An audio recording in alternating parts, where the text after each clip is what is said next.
Lucky Boys Podcast. One of the biggest things like going out on my own was like I used to have like you kind of grow up like immigrant mindset, like first generation Asian, like your thoughts about money and like what it should be. And I'm like, man, I read some book and I'm like, the more money I make, the more I can start helping other people. Yeah. And like once I started, it's only been like a month right now working on my own, a little bit over a month.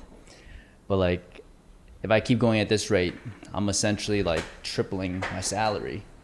Wow. So I'm just like, holy shit. Within a year, you're tripling your salary. Yeah, I'm like making a ton more than I have before. And we started working with the organization that like they had like a back to school program thing where they raise money, do after school programs for kids, help them build skateboards, teach them how to skateboard. It's in New York, Chicago, and LA. If you're in New York and Chicago, the mentors also take the kids, like inner city kids, to like snowboarding. And if you're in LA, they take like central LA kids surfing. That's amazing. So doing shit like that. But those like, kids never have access to any of those things. yeah, man. Or they don't even know about it until an older age. Mm-hmm. Yeah, exactly. So I was like, for me, I'm like, I always, we were talking about this, is like, I always want to be at a point financially where like I can always support my family, and part financially where I can always help my boys. But then at the same time, it's like, you know what Don said, I didn't know my life sucked until people told me it sucked. Right? Isn't that But crazy? now seeing shit like this, I'm like, man, I wish I had I wish I snowboarded when I was like 10 years old. Like it wasn't until I got to Buffalo. And it wasn't until like Zen bought the snowboard, and then when I got to Buffalo, I bought the boots. Like we paired things up. He was sharing. Yeah. Like it wasn't until these things happen where it's like, oh shit, like that's what's going on. yeah, like I could have been doing this for a while now. This shit's dope. I didn't start snowboarding or got introduced to the sport until I went to college, like for real. And I was like, man, what a blast! This is so much fun. Some kids grow up and the slope. Their parents take them at a young age, 3, 4 years old, either to ski or snowboard. And I'm like, man, what a great opportunity. So for a lot of kids that grow up in the inner city, most of the time, what is it? We learn how to bike. That's about it, right? Rollerblade. Well, at that time, right? Rollerblade, skateboard, handball, anything that's really low cost entry. Oh, low cost basketball. You're thinking about that. Okay. Right? It's pretty much like it can't be. You're not going to be playing golf. Yeah. And at that time, there was no tennis courts in any of the inner cities. Yeah. Right. It's very rare to find one.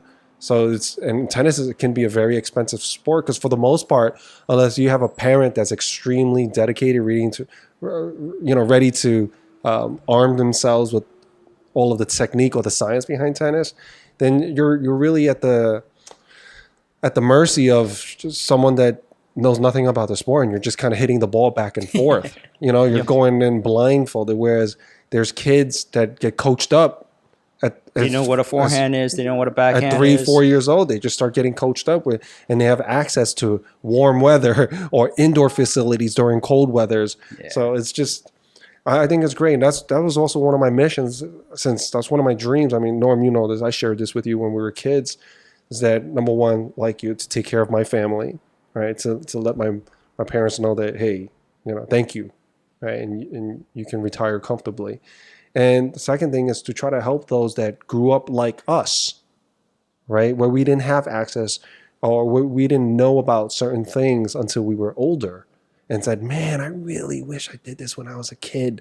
Or maybe you did start something, but you just couldn't continue because you had other responsibilities that you had to, maybe you had to take care of another sibling so that you couldn't go to those extracurricular activities, because in that type of household, you become like a second parent, the older sibling, so you don't have access to that.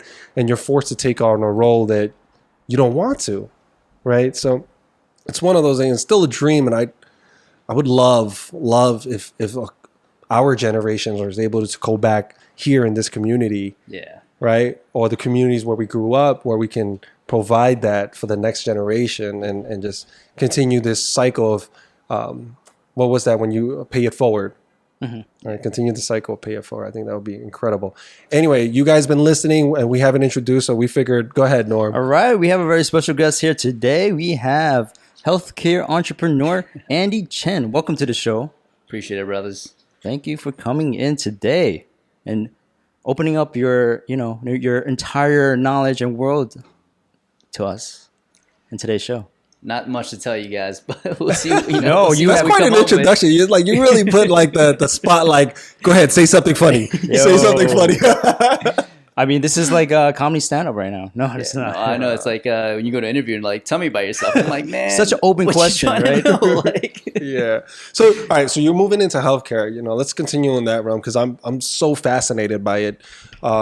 One of the things that I become more when I was young, I thought I was invincible like most other kids, right? So you would try smoking, you would try drinking. All you worried about was being cool, fitting in. You're looking for your identity, and as you get older and you start to find yourself, you start noticing your body changing. Maybe your metabolism isn't what it used to be. Maybe you didn't heal as fast from a night of drinking, or you didn't heal as fast from a run, right? You're noticing your reflexes starting to go. Maybe you get dizzy easier. Maybe you get tired faster. What are some of the things we can do going into the second half of our life, right? When we're entering that game to help preserve ourselves and continue to live a good quality. no, for sure. And I think that's like ultimately the same things that you guys, have talked to me about, and like the thing you're voicing now are the same frustrations I see with a lot of people, right? It's like they don't know how to start being active again. Because most people that I work with, they maybe played sports growing up, did it in college, then they get like a job in finance. It's been 9 to 5, and then they kick it for happy hours after. They don't really play sports after. And then, it's been 5 years, and they're like, yo, we should go to this corporate league. We should start playing ball. They start playing ball. After 5 years of just sitting, they're like, yo, my knees are, I'm too old for this. Yeah. But what they forget is that they had 5 years of just sitting. And before that, they had 20 years of exercise. So it's kind of figuring out like, man, what do you want to do ultimately? And how can we get you there safely? Because you don't really lose the ability to adapt that quickly. I would say that doesn't really slow down till you're like 65 or 70. Like you can still train. You can still be an Really, athlete. 65, 70. Yeah. Wow, Even a if lot of people think it's 30. It 40. goes downhill after you turn Right, 30 they and you feel start to like- forget your age, like me. Yeah.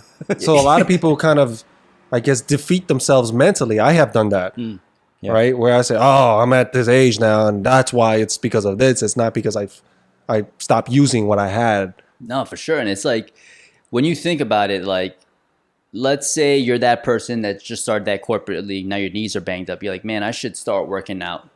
So let's go to a group class that's like 45 minutes, high intensity and all that stuff. And maybe they last like 2 weeks before something else starts to ache. And you're like, man, I can't work out no more. But the truth is that group class wasn't really made for health and fitness. It was made for entertainment. It's just there Oh, to no, I don't have it that way, yeah. keeping you like entertained, coming back, and that's it. They don't care about your blood pressure. They don't care about like longevity and training for athleticism. Because no one that athletic is training like that, like that super high intensity, no rest breaks. Like if you want to train for longevity, you got to stack these small victories in. Like you're not going to try to be that intense all the time. Like I always say, it's a high-low system. You got a high intensity day, follow it with the low intensity day, and rinse and repeat. But if every single day is high intensity, and you just came back from like 5 years of just sitting, like of course you're going to lose that game, and of course you're going to feel defeated. And you're going to get injured. I think that was one of the, to your point, I know so many people that try to get back on the horse because they're thinking, no, I could be my old self again if I just brought that same energy back. But to try to hit the ground floor running and expect your body to be able to handle that when it had a long duration of just being idle can be very dangerous, right? And going into it, I know so many people that they did the great thing. They were consistent. They put a lot of effort in their workout, but they got injured. Either their knee blew out, their Achilles blew out, or their shoulders or their wrists. They were lifting too heavy, and maybe structurally they couldn't take it anymore, and it just collapsed. And then they just go back into a vicious cycle where they're going, "Oh, I'm old. I can't do this," and they're sitting on their butts. But that's the standard of the industry, and that's the tough part, right? Is like people don't understand like sports science. It's like a lot of elite level athletes don't even train that intense. Every 3 to 4 weeks of training gets a 1 week taper so that they can recover, because you don't really get any adaptation until you actually recover. Like when you train and you're working out, you're less fit than you were before from a resource standpoint. You don't have as much availability to do the same thing again because you got to sleep, you got to eat, you got to recover, and then you get stronger. So you got people now, like maybe they're training the first 3 to 4 weeks. I feel great, but the industry hasn't really gone together and like really figured out how to make this sustainable for the long term. They don't understand that you need to plan something called the deload, which is essentially just cutting back the volume or the intensity so that you can recover from 4 weeks of the stress that you just had, so that when you start that next month of training, you feel refreshed and you can ramp up again. So it's this kind of cycle of like ramping up, tapering down, ramping up, tapering down. So then what it should look like is like you're going here, drop down a little bit, going here, drop down a little bit. So in the grand scheme of things, your fitness improves. But what it looks like for most people is go super intense, get injured for 3 weeks, go super intense, Right, get and then- injured for 3 weeks. Yeah. So now they just go straight to side, opposed to kind of gradually improving And over time. that's got to be detrimental to your body, because if you have injury, you're basically out of commission for weeks, right? And then you're not moving, you're not exercising at all. So when you come back, it's sort of like you're actually starting from way below where you started from. Is Yeah. that how I mean that's how I see it. Yeah, I mean, I just see it from a point of like, it's wasting people's time and money. You know what I mean? Like, if you're putting money into seeing like a trainer or going to these group classes, like it's expensive. And if you're doing it, and we call it like the boom and bust cycle, it's like do too much too soon, get injured. Do too much too soon again, get injured. And for me, like I'm just trying to find solutions for people where it's like longevity, sustainable. And it's not like it's easy. Like the people I work with train hard. But there's people that I work with that are like, I give you an example. I work with a couple, and I got introduced to the husband because the doctor told him he need, 2 knee replacements. And I was like, I don't think that's the case. And he came to me because he's like, I heard you've helped a lot of people avoid surgeries and do all these things. So, what can we do? So after, in the beginning, he had trouble just going down the stairs. He always had to hold on to rail. Eventually, stairs got better. Eventually, he was able to slowly do a higher step up. Eventually, it was a jump. Eventually, it was cutting. Eventually, it was playing tennis. And now he's playing like 5 times a week. And he still has the same knees, no replacement. But it's kind of figuring out like, man, what's the entry point for this person? Where does this person need to be? And let me check off the boxes as we get there. Because what everyone's trying to do is go from 0 to 100. I'm just trying to take you from 0 to 10, 10 to 20, 20 to 30. And then maybe in 20 to 30, we run into another barrier. Then we figure out how to get over that barrier. Then go to 30 to 40. And from there, I've helped so many people avoid back surgeries, knee surgeries, hip surgeries, because that's what you need. You got to prepare your body to live life. And if you're just getting surgery, nothing really happens. You make yourself a little bit more vulnerable. You have to rest so you're not building any fitness. And it doesn't solve any of the issues that you had initially, which was you just weren't prepared on Now, your train. some people would argue and say, well, consistency is the key to success. Right? I mean, if I heard that before, you can't miss any days. Don't miss any days. There's like a lot of this bro science out there, right? Yeah. Is that incorrect? Yeah, I think you got to get to the point where like you can bake it into your lifestyle, right? Because like if you're going to say like consistency is the key, you just have to figure out a way that you can actually get something consistently going. Like a 5-day program for someone that's working 9 to 5, got 3 kids, has to do all these other things.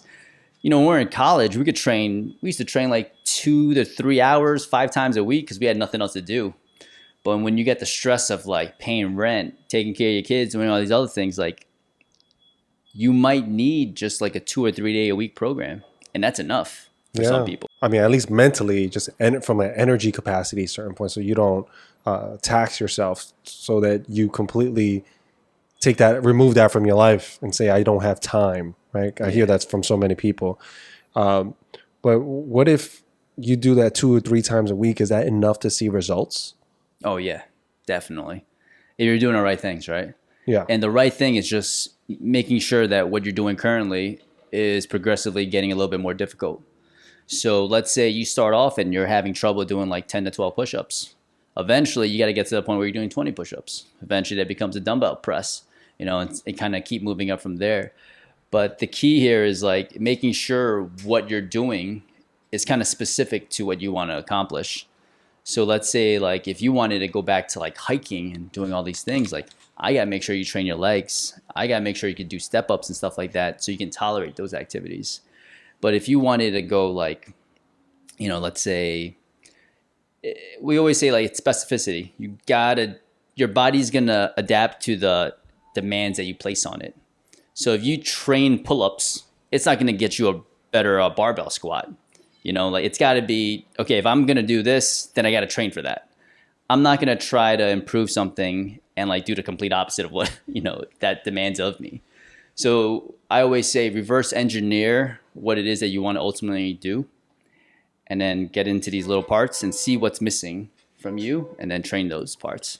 Now, do you think someone would need to have a personal trainer who is aware of all of these techniques and the science behind getting fit? Or do you think this is something that people just they'll be able to accomplish if they do their own research? That's a thing right now. We live in when you look at COVID, for example, right? There's so much misinformation. And then when you go into the fitness industry, it's just probably even worse than that, because everyone's trying to sell a supplement. Everyone's trying to sell a program. Everyone's trying to sell something. So they're going to tell you what they got is the best. And if you don't think you have vested interest or bias, then you probably just don't understand that you are biased. So that's the tough part, is trying to find a credible source that has your best interest at heart opposed to their pockets. So when you're navigating fitness industry, trying to think man, okay, this guy's telling me buy $200 worth of supplement to get back. He happens to be the dude that, owns the supplement company. Do I really need this? There's certain people that are in, social media that just all they do with their content is just debunk things. So I would say, yes, it's definitely something that you can do, but you got to make sure you're getting it from a credible source. All right. So let's say someone has a goal to lose 20 pounds, right? Within 6 months. That's healthy? 20 pounds, 6 months? At what point is it too fast? I would say, whenever we talk about nutrition, diet and stuff like that, I always tell people it's outside my scope, because I work with other dietitians and I know a lot of dietitians, and I always try to stay in my lane. But I think one of the things I'll always say is too fast is going to be based on your lifestyle. Is this sustainable for you? If what you're doing to lose that weight is something that you don't see yourself doing for the rest of your life or for a prolonged period of time, man, it's too fast for you. Right, because you'll just revert back to the old you. Exactly, yeah. So we were talking about this, Norm. It was for me, Don was yo, man, how can I, lose some weight? I want to do some stuff. I'm don't even think about changing a diet, especially if you're someone that loves food. Just think about adding a walk-in, think about adding some training sessions, and what are you not doing that you could be doing that's going to help you? So if you're not someone that's walking at least 8,000 to 10,000 steps a day, start that 2 to 3 times a week, maybe 5 times a week. If you're not someone that strength trains at least twice a week, which is recommended, by a lot of healthcare organizations, you should start strength training 2 times a week. Now you start walking more, you start training more, your physique will change, after a couple of months to a year. And when you look back at it from 5 years, you'll be a completely different person. I think when people hear about strength training, they get a little overwhelmed. It's am I supposed to squat? Am I supposed to do a bench press over the limit that I'm able to do? Or can I just start off low and more to my liking? Am I able to start from my point of view, and not look at these guys at the gym who's benching 250 or something like that? I think if you can't do it with the proper form, don't do it. Mm-hmm. Do something that you can do that challenges you, yeah, but you can maintain the proper form. Yeah, I think that's where it's at. I mean, when in your case, right? When I see someone, I'm listen, do you have anything that you're particularly interested in? You want to do the barbells, you want to do the kettlebells, there's something you don't want to do. I'm not trying to push something on somebody. I usually just try to figure out what's this person comfortable with. There's some people I train body weight for a couple of months until they're ready. They're yeah, you know what? I realize body weight's just getting so easy. Mm-hmm. So I want to start using dumbbells.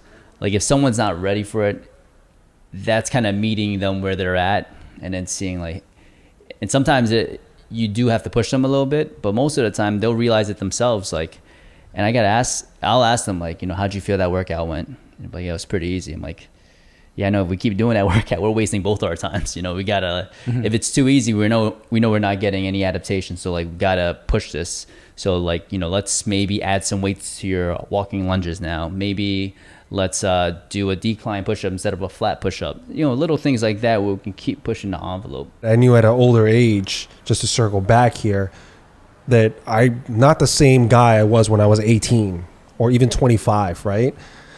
Or even 30. This year, I definitely felt a change in terms of motivation and energy and just a zest for the gym or just getting fit, right? Yeah. Even when I'm there, the first 15 minutes is a major struggle mentally to just stay in it and just work through the stiffness, right? To get loose. And then by that time, at the half hour mark or maybe even 20 minutes, it's like, why are we doing this? We just watch some Netflix. Let's just chill out, man. And after I get through that, then I can get through, after I get all the noise out my head, I'm fine. And I'm there and I'm like, all right, I'm good. And I blast through the gym. I feel proud of myself afterwards.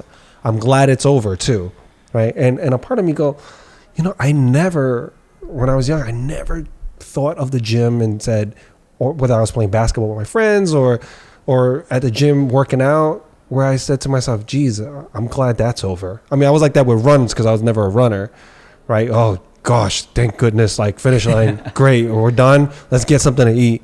But I never felt like that about the gym. And I'm thinking to myself, is this where I go downhill? And even getting back the next day is a challenge, right? To not miss a day where I know I have the bandwidth to go, right? Where it's not a recovery issue and it's not an issue of having time. It's more like I'm making excuses, right? I'm coming up with excuses. I'm looking for excuses not to go. And I hate to admit this, right? But I go through it. I go through these struggles. Is there something that I can do to help reduce the friction? Yeah, I think the main thing is like, if it doesn't feel good, I would recommend seeing a physical therapist. Like, that's a lot of my job, right? It's like, it's not that pain is the problem. It's that pain's preventing you from doing something you love to do. And now you're trying to figure out how to get rid of this pain. So like, if stiffness and feeling uncomfortable initially is an issue, I help a lot of people with that kind of things. Like, hey, this is missing, improve the mobility here, do this. And it's not like it's a long thing. It's usually like 2 or 3 things that you have to address, and it starts to feel better in the long term. But, you know, those kind of struggles where it's like, nah, it's not even like about the recovery, nothing, it's about the bandwidth. This is where, like, you know, the socioeconomic status and all those things play a role. Is like, if you got money, you could pay for accountability, you can afford a trainer. But what happens if I don't have the money? What else can I do? Like, what kind of tactics are there so that like I can persevere and like eventually get comfortable being in the gym again? You know, I would try, like, if you seem like a competitive person, so like I would just draw like a graph, mark the days, check off the days, and maybe like the first month you're going twice a week, and you just got to make sure you get 2 check marks in that first month. Second month, you're going to go 3 times a week. Make sure you get the check marks. That, you know, third month, maybe it's another 3 times a week month, but it's what can I commit to now? What can I put on paper now that I know I can do? And when I look back at it, I'll be proud of it. But it's also, if I don't do it, I know it's only myself to blame, right? Like, for me, it's all about figuring out what the barrier is. Like, if you're like, man, I could get to the gym, I just don't know what kind of program to do. I don't know where to start. Got to figure out a way to tackle that problem. So for you, it seems like the motivational aspect, the mindset of like, man, I want to be able to enjoy it again. Start small. Like, I think a lot of people go through it where it's like, man, I'm like, I just don't want to go in again. I'm like, you know what? Let me just commit 1 day a week. That's all I ask for. Let's go 2 days a week. And then eventually, it could even be like, let's just walk to the gym and back. Yeah. Yeah. And then my problem is this, is that I have vices that are not conducive to going to the gym. So then I'm sometimes like, I'm fine getting to the gym when I break off all those vices and I take a break. Let's just say drinking. Okay. Yeah. Or I know some people could be video games. Some people may be smoking. I go, man, if I'm drinking, it just reduces my motivation. Like, I just why am I going to the gym? And then when you drink, you also make additional bad choices with your diet because your willpower is down, and you're like, yeah, I'm gonna have that extra cheeseburger or that burger. Or you're depending on your drink. If you're a beer, maybe you like to eat certain things while you're having a beer. If you like wine, maybe you like that certain pasta with your wine, or steak or something, right? So then you know that within itself, that pulls me away from the gym if I choose that over the gym. I have no problem going to the gym when I'm not doing that. Yeah. When I retreat from those vices, I can go to the gym every day for 3 weeks, 4 weeks. Like it's not a problem.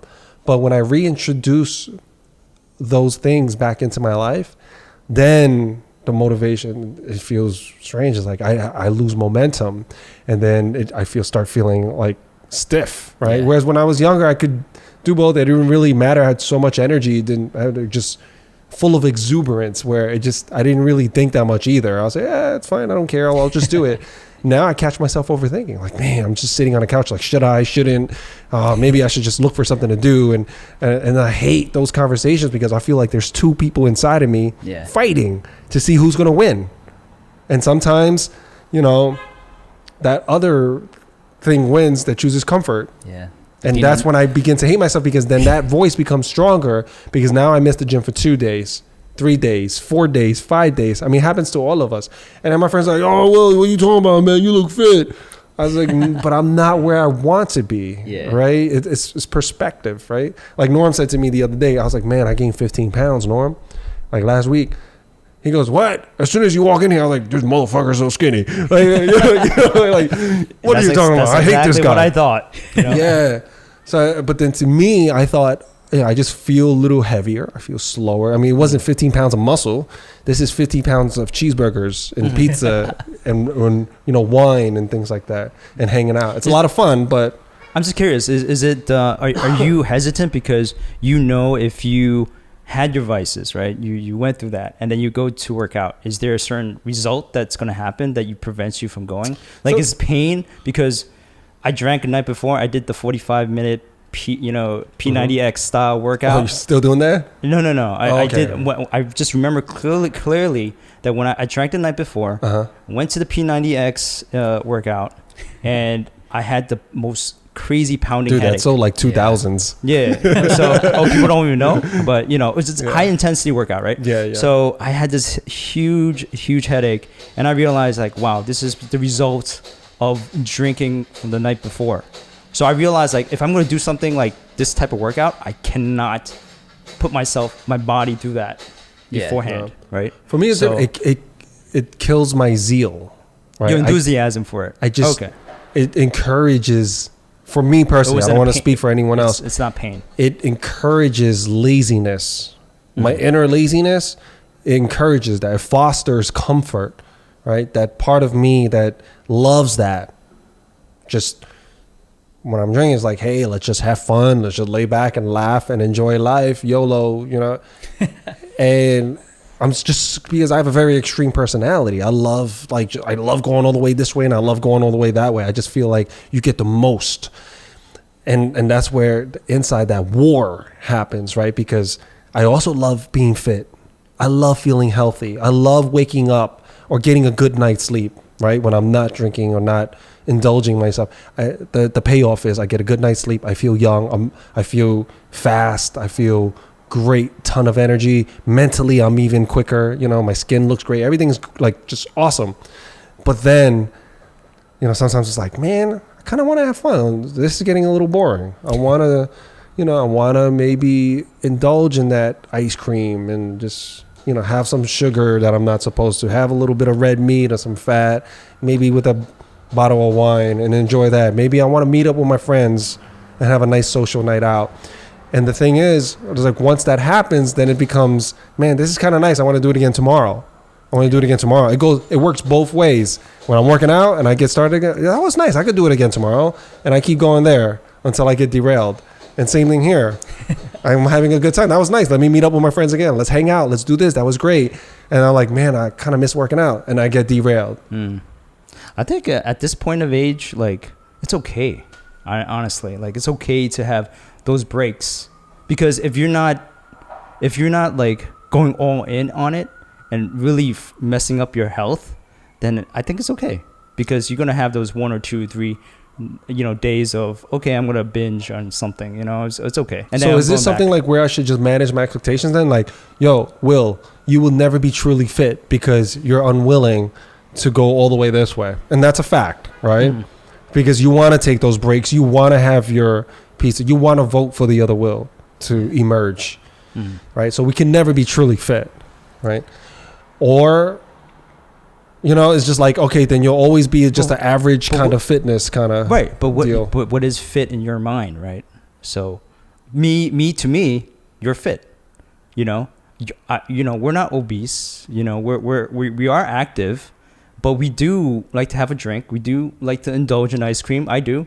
I ate 3 pints of Haagen-Dazs like the other week. Yeah, I'm talking about beach body. That's one, right? We all have some vanity to this. We want to look good, because when you look good, guess what? You feel good, right? It goes together like ketchup and fries. But that's one, right? So I think it also raises your confidence level, right? And your whatever it gives it, the dopamine, right? And that's good because you actually earned it, right? It's not like a video game where it's I think that's like artificial. Yeah. But this is something that you actually work for with your body, and you earn and you push yourself through. I just feel like I want to be at a level where I can compete, right? If I wanted to use my body and I wanted to play basketball and compete competitive and stand and be able to hang with the kids at the park that's half my age, right? I can do that without feeling like run down the next day. Yeah. And regretting that decision, right? I mean, I could do it now, but I would feel run down. I'll be walking like I'm 90 years old, right? Yeah. So I don't know. It's one of those things. Like, I think deep down inside, I think we all want to be fit at those levels, for sure. right? I think that's it. I think it's that deep down inside, that version of me. I've never been able to expose that part of me or explore it deeper than I can. And since I was, I guess, a teenager, but as a teenager, I didn't have a man's body yet. I was still growing into it. So I don't really consider that, right? Even though I was fit. And how fit was I? Because I was also like bad diet, I wasn't sleeping right and all this stuff. So I want to see where I can go. I'm really interested in that. I'm really fascinated. But at the same time, like birthdays, social events, or certain meals, like how do I, can I go that extreme, and why would I? Yeah. At the same time, like, does that mean that much to me where I sacrifice the joy from this side? That's the thing. It's like, there's no right or wrong answer, right? Like, there's some people I talk to, and I'm just like, listen, you're not ready for change. Like, I have people reach out to me like, hey, I want to get trained by you. I want to get, mentored by you, or whatever these requests are. And I usually ask, like, why? Like, why do you want to get fit? Why do you want to, like, be this best part of yourself? Because if you don't have a why, if you don't understand, you're essentially putting yourself through suffering. So if there's no meaning to that suffering, then it's just like, man, I'm just doing this to do it. That's right. But if I was like, yo, Will, like, what does being fit mean to you? And like, what does your life look like when you're fit? What are you able to do? What are you able to accomplish? And, for sometimes it's like dads, I always bring up like, does it sound like right now it's tough because like you're not in good shape and like you can't see yourself, sprinting with your kids when they're in high school or like running them through drills? Like, is that something you want to be able to do in 10 years? Or, like you said, you want to hang with the kids at the park. Like, you not being able to play basketball and keep up with these kids maybe makes you feel like less of a man because you identify as a basketball player. Does that sound right? So that's not, I don't think of myself less. I just want to be clear. It's more like I want to have fun. Yeah. Right. And being able to hang at that level with them energy wise. Right. It's more fun. Yeah. So I love squeezing the juice out of it. And I feel like if I can't do that, the game's just not as fun. There's certain things that I love about the game that attracts me to it, and my body doesn't allow me to do it anymore. I wouldn't want to participate. Yeah. Like, if you can't do it to the best that you could, you're right. like, damn, I'm not like, for example, if I can't do a crossover, if I can't cross you, let's just say for shits and giggles, like, that is one of the main reasons I just love using my speed to get the best of you. I like getting a step ahead of you and being able to drive past you that does something to me. When you go up for a shot, I'm able to block it, and it feels just so damn good, right? And if I can't do those things, if all I got is a jump shot, I would feel like, all right, this is all right. It would feel like, oh, I just did it for the exercise. And I know so many guys like that at an older age. They're like, yeah, we're just we like basketball. We just can't play like the way we used to, but we're just doing it because now that has become the new exercise for us. Yeah. Mm-hmm. And I don't want to look at basketball like an exercise. I never did. I always looked at it as something that was fun. Like, yeah, let's do it. Kids don't look at when they play tag or when they do some physical activity that's going to raise their heart rate. They don't look at that like, hey, I'm about to do something that's good for my health. They're just going, this is going to be fun. And I still have that childlike mentality where I want to approach things. Well, that's cardio. I want to approach cardio as a form of fun. Right? I feel like I get the most out of it, right? Because I go for the longer duration. I have the most motivation, and it never hurts. Even though my body, certain parts are sore, but it just never hurts because it's just so much fun. Yeah. And that's the way I like to look at it. The gym, I'm all right. Yeah, I always considered like, hey, I'm working out. Like this is work. But I'm at a point where I don't know if I have much time to think about it. You say 65, that did restore some hope. But then at the same time, like I don't want to. Oh, dogs can learn new tricks. But a 50-year-old prime is different from me at a younger prime. You know what I mean? I think that's acceptance, though. You have to accept that you're not going to be at 40. You're not going to be at your 20s. Like totally, right? So totally. But what I'm saying is this: can I be the best? Because you can still be, let's say, 40 and still be extremely athletic. I've seen people in their 40s run marathons and they're crushing. They're blowing past people in their 20s. Mm-hmm. I've seen people on the basketball court in their 40s hang with the kids in the 20s. That's not unheard of. Impossible. Yeah, it's totally not impossible. So there's something still left there. But when you're 50, now the conversation is changing. I think like the tough thing is like it's almost like you just got to commit to it, right? Like you got to draw the line in the sand. It's like, all right, I want to play ball at that level again, because that's kind of how like I always think of things. It's like I got to just speak this shit into existence, because like then I know everything. I start to make decisions around it. I'm not considering like, I know I got to get to the gym because I got to play ball and I want to get my body right.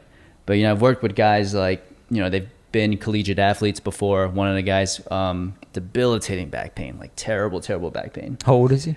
Late 40s. And then we were working together, and then he messaged me one day. He was like, Andy, we've been working together for like a year and a half. I'm in the best shape of my life. I feel better, faster, stronger than I ever was, even when I was playing collegiate sports. And then I was talking to him a couple months ago. He's like, yo, I'm picking up pickup games again, because like I'm going to go in the league. I just feel good, man. Like I just want to compete. I'm like, yo, go for it. I'm like, dude, you're like, he got to the point where I'm like, yo, you're in better shape than me, like strength wise, running wise, all that stuff. But it's kind of like you make these commitments of like, because it's, if you want to perform to that ability, you can't slouch. You just got to be like, yo, I'm playing ball. I want to be able to like handle with these kids in their 20s. And like, I know the decisions I got to make to be able to do that. And like, you're going to hang around with people that might not want to do that at all. It may not even be basketball, right? It could just be someone that wants to be able to hike, right? Or do rock climbing, or someone wants to their body to be sturdy, to feel like strong and young again, so that they don't have to constantly be reminded of pain, right? Or being able to trust your body to do certain things. I think that's the big one, right? Or running a marathon. How many? I know so many people that never ran before, and all of a sudden they're super interested, and one of their goals was always to complete a marathon. So it's one of those things that we're entering, and I love these conversations. But there's so many. The funny thing is, I hear this all around, but none of us are there to really support one another like that. Everyone's kind of individually going at it at their own pace, which is fine. But I also feel this does raise a question, like how do we get there? I think we create an environment where we have accountability buddies to do it. If you can't do it yourself. I mean, I remember when I was a kid, I had a workout buddy. And when on the days I really didn't want to go, I really didn't have a choice. Yeah. They were like, no, you're going. Like, he was really firm on it. Or if I did quit, I would feel double bad, because now if he didn't work out because of me, I was like, now I'm letting 2 people down. Yeah. Right? Does that still work in this day and age? I work with people that, you know, on a very extreme side of things, like super active. And I'm like, yo, chill out. I'm like, dog, I just told you to do these exercises. I didn't tell you to do all that. Then I work with people on the other side where it's like, you know, they don't train as much. And I literally tell them, I'm like, yo, this is, 1, it's expensive because you're paying me out of pocket. 2, it's like, if you don't do this, like, you're just not going to get better. Like, and I don't want to work with you because it's going to tarnish my name. Like, oh, you work with Andy, but you never got better. Like, we're wasting both of our times. So Yeah, it's not a good look. yeah, and I just straight up tell them, I'm like, listen, you're going to work out twice this week, right? You're going to do the program I gave you, and you're just going to send me a text when you're at the gym and when you finish, and that's it. If I don't get that text, you know, a couple weeks down, like, that's it. We can't work together no more. So it kind of puts the ball in their park, right? Like, I'm always a big believer in, like, I can't make anybody do anything. I could just create a system for you to kind of nudge you into the right direction. And that's what I'm striving for, is that ultimately you make that choice. But unless you could afford it, like, hey, I'm going to go see a personal trainer and stuff like that, that is great. But not everyone has that. So, like, accountability buddy, telling your wife, like, yo, I'm going to be at this, you know, many push-ups by next month, or I'm going to be able to do this by next month. And these are my steps to get there. I'm going to check in with you every week. Or you know, everyone posts their check-ins on the gym. At Ooh, I think that Facebook, works. Like, you know, let's say a group of Is friends. that real? Is that real? Right? A group of friends, and you all share each other's activities. Yeah. There is I an think- app for that.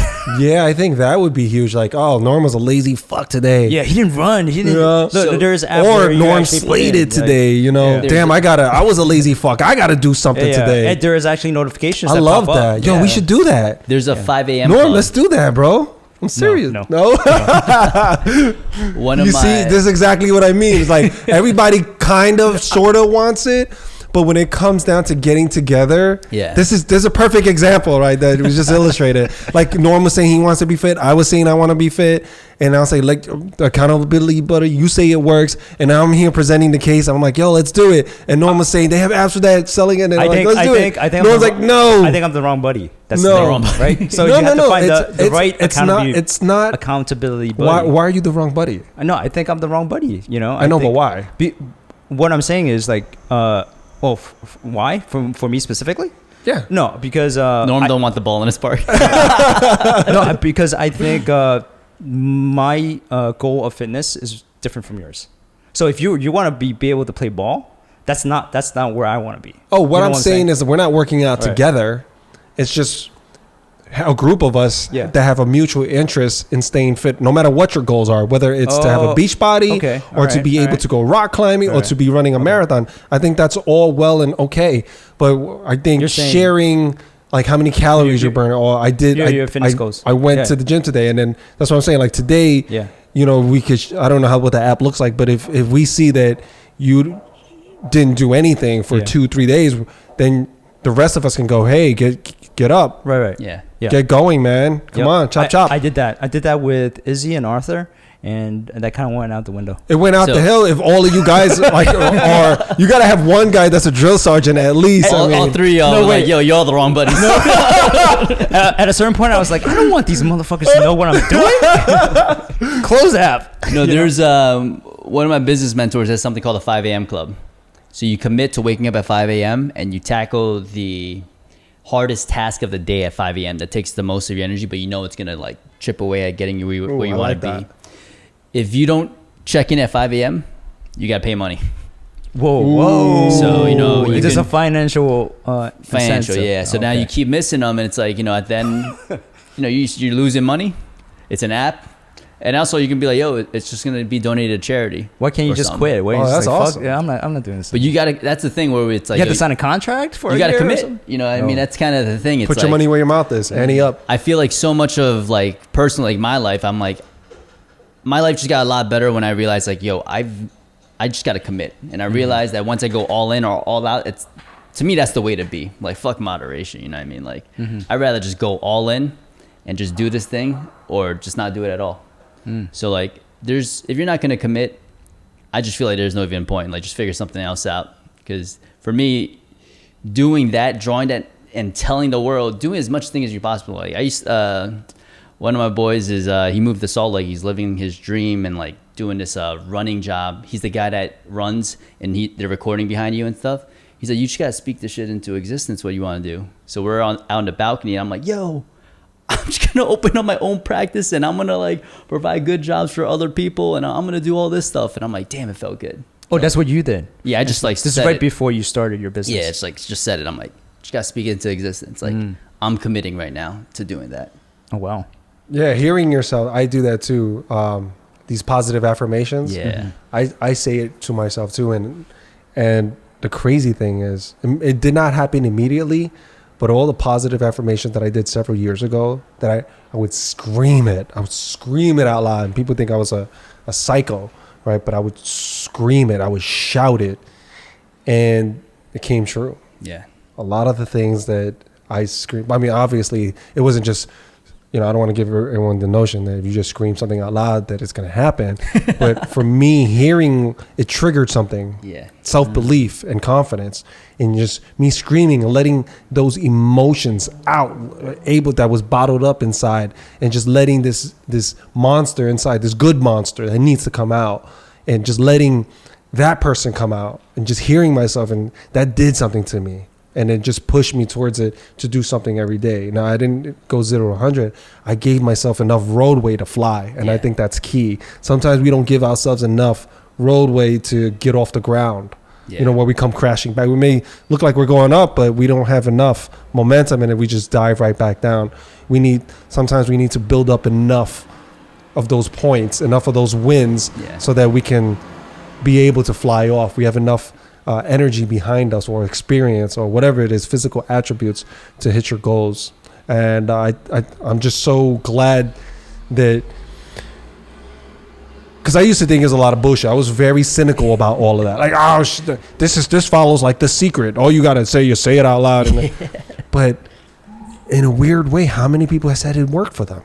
Mm-hmm. How many people? And I'm one of those guys that I'm extremely careful about what I choose to believe in. And I was like, what's the pain in trying it? And I'm telling you, I mean, I shared some of the things with you, and all those boxes got checked off. Mm-hmm. And there's so many people in my circle and I don't know if they had malicious intent, right? And I give them the benefit of the doubt. I don't think so, because these are some of my closest friends. They're like, Will, don't you think you're too old for that?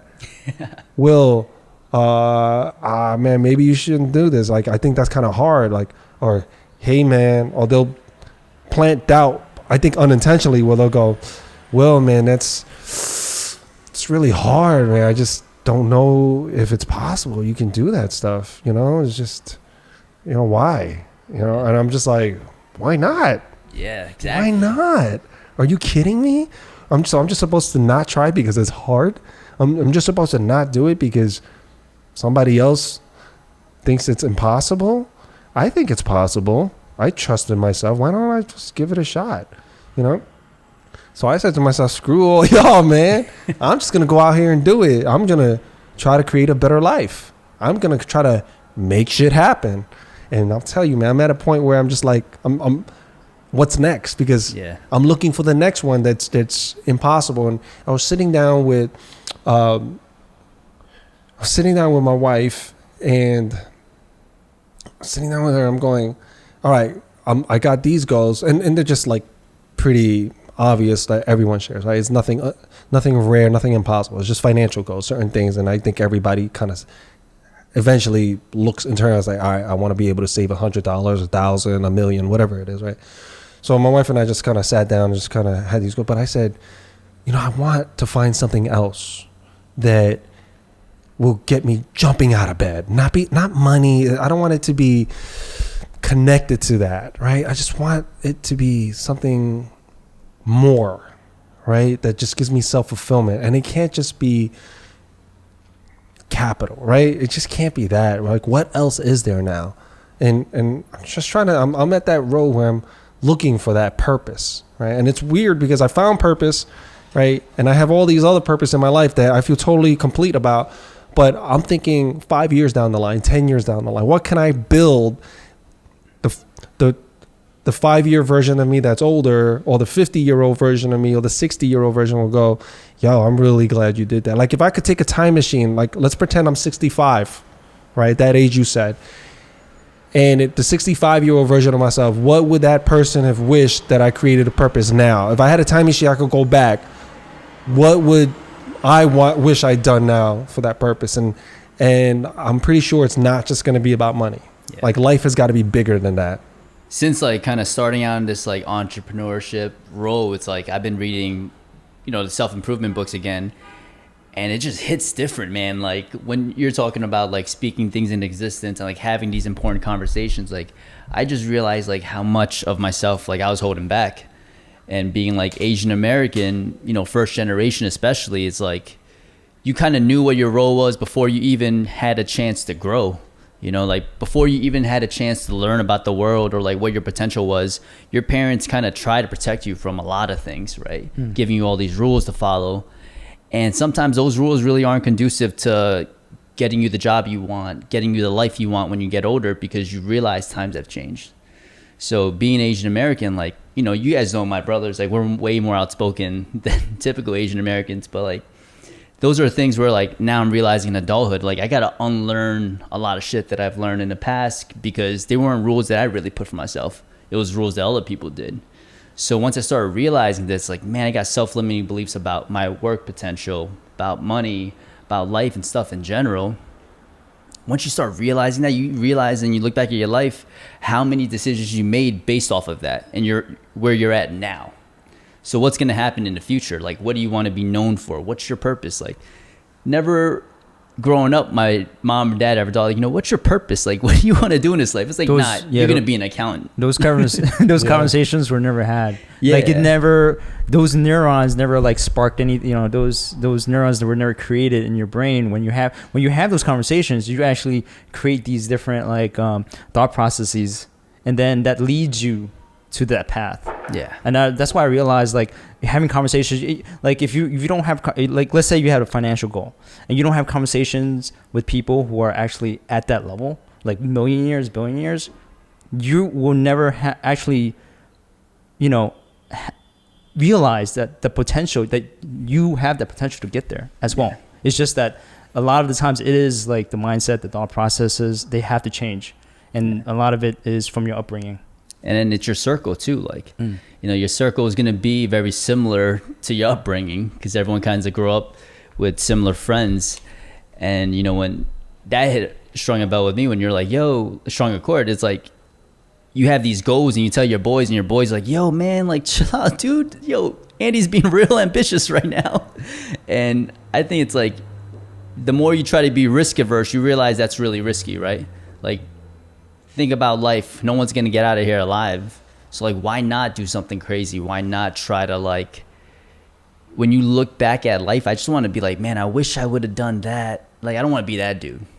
And I want to be that guy that's like, yo, remember when I tried that stupid shit? Well, it worked. Or like, remember when I tried that stupid shit? It didn't work, but it was a good time. Like, you want to be able to be the person that kind of took those jumps, because if you don't, then you're just wasting life. That plays a huge part into feeling personally fulfilled, which leads to happiness or inner peace, right? I think a lot of us choose the safe route. I know so many people, and you mentioned Asian American, a lot of it's, yes, if we're first generation, and this may not apply to the third, fourth, fifth generation because their parents can speak English, their grandparents can speak English. That's a huge advantage, by the way, because they speak English. It's something about speaking the language that gives you an antenna. It allows you to understand the culture better, right? So having parents that had to learn how to speak English, very broken, by the way, and they're going to teach you what worked for them in their position in life, in their environment. And like you said, those are not really transferable skills. Some of them are. They're extremely valuable, which is be hardworking, right? Stay focused and just study hard, whatever. Just focus on this thing and just keep pressing on it hard. Just drill down on it consistently, fearlessly. Just attack it. Stick with what you know. And then there's the other side that doesn't work. Be safe. Stay miles away from risk. from harm. Trust no one. If there's something that goes on, run away from the pain. Run away from it. Play it safe. Be quiet. Don't be confrontational. Yeah. Don't speak up.